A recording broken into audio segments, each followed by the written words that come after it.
First, I'd like to say thank you for coming, especially after the reputation we developed last year. So my name's Ian. I don't necessarily agree with you and everything, but that's where I came here. I'd rather be here than my own echo chamber. Well, thank you. I mean,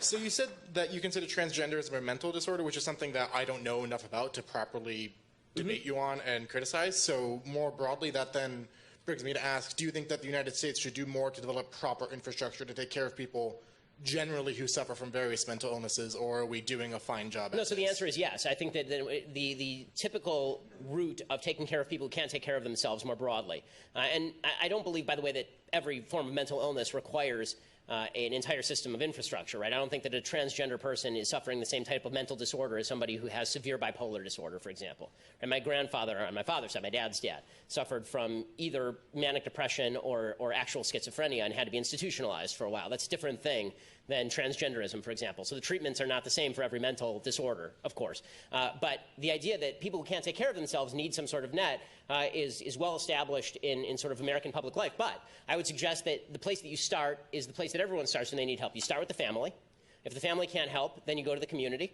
And I mean generally the religious and social community. If that can't help, you go to local government. If that can't help, state government. If that can't help, federal government. One of the great tragedies of our mental illness system is that it's been federalized. So it used to be that local and state communities were largely responsible for funding mental health facilities. In the 1960s, JFK, because he had a sister who was mentally ill, thought that the federal government could do a better job, and he actually imposed from above a federal system in terms of mental illness and how to take care of people who are mentally ill. That actually removed responsibility from states. States just threw the burden onto the federal government. It's made facilities worse. In the 1970s, there was a vast release of people who were mentally ill and probably shouldn't be on the streets onto the streets. That led to a significant uptick, for example, in homelessness. A huge percentage of people who are homeless across the nation are people with severe mental illness who need to be on drugs. And are not being given their drugs and are being told that it's an aspect of freedom to live on the streets and live in misery. I don't think that that's right at all. So that's my short answer as to what we need to do with people who can't take care of themselves. So go out and do your best and make something of yourself. You're not a victim. Okay, and then finally, on transgenderism.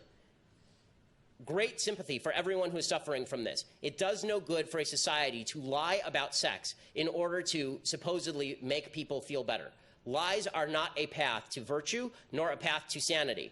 Truth is a path to both of these things. This does not mean you can't treat people with cordiality. It doesn't mean that you shouldn't have manners. It doesn't mean that you shouldn't be kind to people. It does mean that it is an imposition on me to ask me to lie about the nature of basic biological facts because it is going to offend you.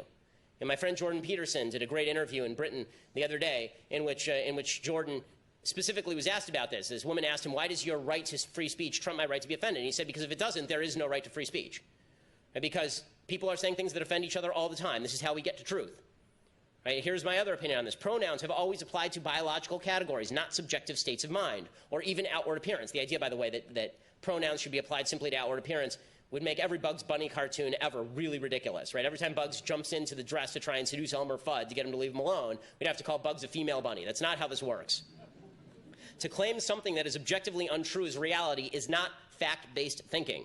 To insist that you are a man and to insist that a falsehood is a fact is delusional. If you are a man, you're a biological man, you claim that you are in fact a woman, this is not true. Okay, it's just not true. You may feel like a woman. I don't know how that would even operate, considering that if you're a man, I don't know how you would feel like a woman. It's like saying that I, as a man, could feel like something completely different. I'd feel like a chicken. Like, I can't feel like a woman. I'm not a woman, right? I can feel like maybe I don't belong in my body, but it seems like you're jumping to an identity that you've never actually occupied.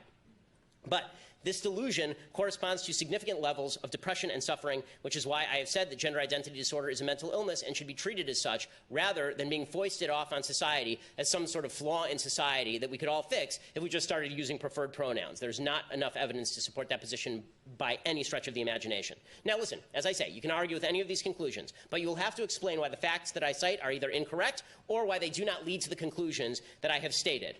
Some people, however, are so deeply offended that they feel no need to offer an argument. Instead, they just claim offense. They claim that they're victims, and now they win the argument. You don't need to play this game, because it is a game, and it's a stupid game. They claim I'm just being offensive, or I've microaggressed them, or I'm invading their safe space. Okay, facts are not microaggressions. Facts are facts. No space should be free from facts or safe from facts. Those who insist that I respect their truth, they don't have any truth. They have opinions. Those opinions often oppose truth. I am far more justified in ignoring opinions unsupported by facts than they are in dismissing facts that support my opinion. Okay, we can't have a conversation without a common basis in fact. If those facts offend people, so be it. I can live with that. Facts don't care about your feelings. Thanks so much.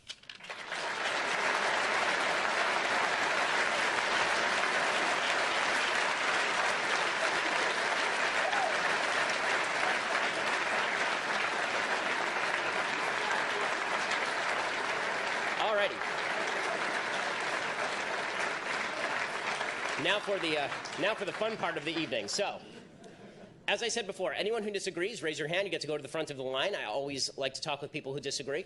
So let's do that. Which side is the microphone on? It's over here. So are you walking around or are people lining up? We're going to have people come around the back and form a single file line against the wall. And keep the questions brief and no follow-up questions.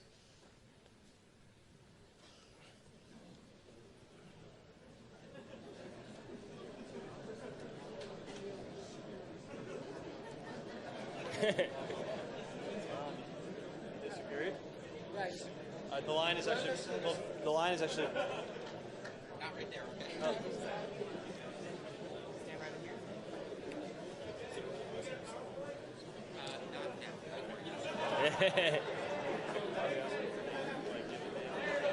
Okay, so go ahead and stay here. Alrighty, whenever we're ready. All right, here's the first question. Hi, Ben. Nice speech. I'm Peter. Nice to meet you.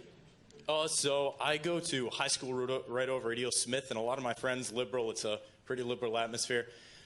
They're kind of talking about like Germany being better in economic growth, being better with controlling inflation, things like that, and how we should emulate them, do something like the EU. I was just wondering what your thoughts on that are. I mean, the EU is failing, so that's economically illiterate. The fact is, the United States is by far the world's powerhouse economy. It will continue for the foreseeable future to be the world's powerhouse economy. It drives the entire economy of Europe, too.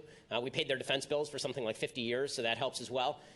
Germany had to, I mean, they took austerity measures like 4 years ago. They had to cut back on their social programs. Angela Merkel got in hot water with her own party and with a lot of the voters specifically because of this. So the idea that Germany has a stronger economy than the United States, there's always somebody who's saying somebody else has a stronger economy than the United States. Like 5 years ago, people were saying China has a stronger economy. 20 years ago, people were saying Japan has a stronger economy. The answer is no, no, and no. The United States has far and away the strongest economy in the history of the world.